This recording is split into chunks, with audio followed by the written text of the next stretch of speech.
Adam Sandler has given up. That's the only explanation I have. He has given up. He wants us to hate him. It's the only explanation that makes sense for this atrocity of film, if you can call it even a film. He's calling it quits. Or he would be calling it quits if it weren't for the fact that he's got 3 more movies that he gets to make with Netflix, because, you know, some people have actual passion and care about the film they're making. But no, Adam Sandler wants to throw pee and poop and fart jokes at you, and he'll make a paycheck and go on living a relatively comfortable life as human shit. So, The Ridiculous Six. Adam Sandler was raised by Indians after his mom was killed in front of him, and you don't care, I don't care, I feel no sympathy for this character or its actor. He was raised by Indians, and he has superpowers, because of course he does. Adam Sandler is supposedly superhuman in every fucking thing he does. Superhuman golf player in Happy Gilmore, superhuman basketball player in 8 Crazy Nights. Zohan, that's what this is. It's Native American Zohan is what he is. He can turn into a tumbleweed. He can cut a fly's nuts off with a throwing knife. That legitimately happens, by the way. Just stupid shit. You don't believe it. And his father's kidnapped by outlaws, and he has to raise $50,000 to get his dad back. And so, with that, he goes hunting, and he meets up with, apparently, half-brothers, because his dad fucks in every city around the Old West, apparently. And so he meets up with Rob Schneider, his Mexican half-brother, Hispanic, I guess. No, it's Mexican. But the sombrero and the donkey and the big mustache, they're really not playing it subtle in any way. So yeah, Rob Schneider as a Mexican, because he's not offensive enough playing the Asian characters in 8 Crazy Nights and Chuck and Larry, he's got to take it another step farther. In his donkey, because his donkey plays a major role and shits on people. You witness this, he shits all over a person in a tidal wave. It's quite horrifying. You have Taylor Lautner, he's doing his best impression of inbred hillbilly Forrest Gump with a hint of a metrosexual accent. It's really quite abominable. You have, who else? Jorge Garcia, who is tolerable only because he doesn't speak. He just grunts and groans and makes caveman noises. You have Terry Crews, easily the only salvageable person in this main cast. He is still funny. He delivers the only funny moment in the film, actually, when he says he can play a piano with his dick. And yeah, that is the funniest line in the film, and it's all you're gonna get. Don't watch this piece of shit. It's 2 hours of nut crotch shots. And then, I keep forgetting he's there, honestly, but Luke Wilson, as the guy who got Lincoln shot, not John Wilkes Booth, but Lincoln's bodyguard who went to go to the bathroom and Lincoln got shot, because that's historically accurate, right? Yeah, I'm sure it is. Adam Sandler's a historian fucking genius. And then you got a slew of other really talented people in this movie. You have Harvey Keitel. Why is he in this? As a bar owner who's actually kind of a badass, if I'm not lying. Like, if you steal his stuff, he bites your thumbs off and kicks the shit out of you. So it could have been interesting in any other Western movie. Anything else.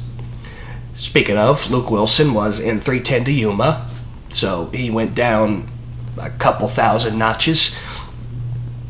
You have Steve Buscemi, you have Blake Shelton as Wyatt Earp, because he exists. You have Vanilla Ice as Mark Twain.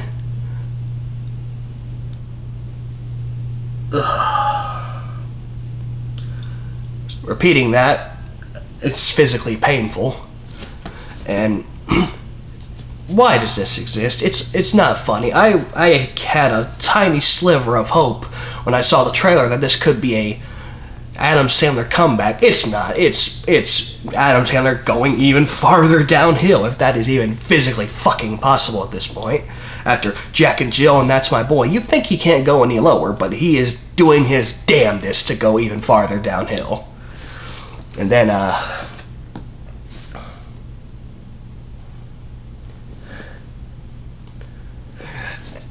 and there's even one part in this movie. It's like they're trying to make fun of the inception of baseball. Where like it's John Turturro, by the way, again another talented person in this shat out piece of fuckery. He's trying to play a baseball game, and he gets this ridiculous six to help him out. And it's like he's making up the rules on the fly, and there's no purpose. I mean, there's no purpose for any of this film, but this does nothing except they're trying to make fun of baseball, and they do really, really, really poorly. It's like he's making up the strike zone on the fly so he can actually hit the ball, and how he gets hit by a ball. He's like, oh, wait, I can go to first now. I don't understand it. It's... Jesus Christ. What else is there? Nick Nolte's the dad, by the way.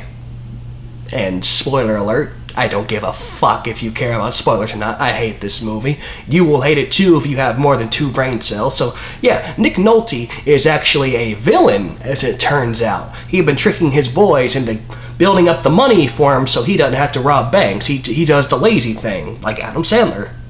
Funny enough, I guess they are related. Yeah. So to sum it all up, boring plot, terrible acting, unbelievably bad jokes, stupid cameos. If you want to watch any kind of movie funnier than this, I can give you a long list of movies funnier than this. Blazing Saddles, because that's probably the best Western comedy ever. Million Ways to Die in the West, with Seth MacFarlane, where Neil Patrick Harris shits into a hat, is better quality entertainment than this movie.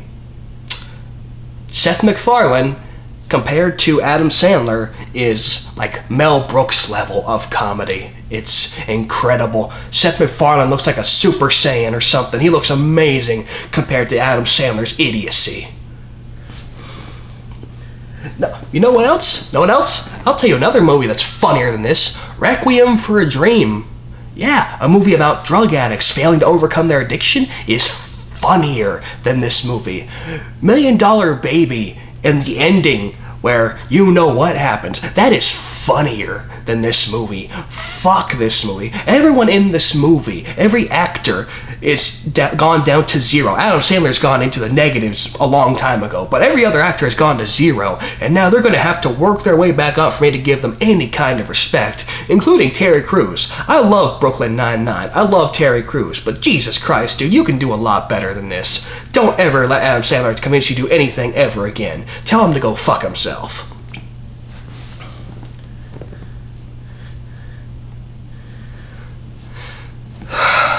I don't know what else I can add. If it were an option, like, I would go to Adam Sandler's house and punch him, but it's too much effort for someone who gives so little and is worth so little. So Adam Sandler, for the love of God, don't go anywhere near a camera ever again. Just go away into like the mountains or somewhere and make pee and poop and fart jokes to yourself to your heart's content, but don't make us have to deal with it. Don't release it into the world where people have to watch it, okay? Just fuck off and never show your face in civilization ever again.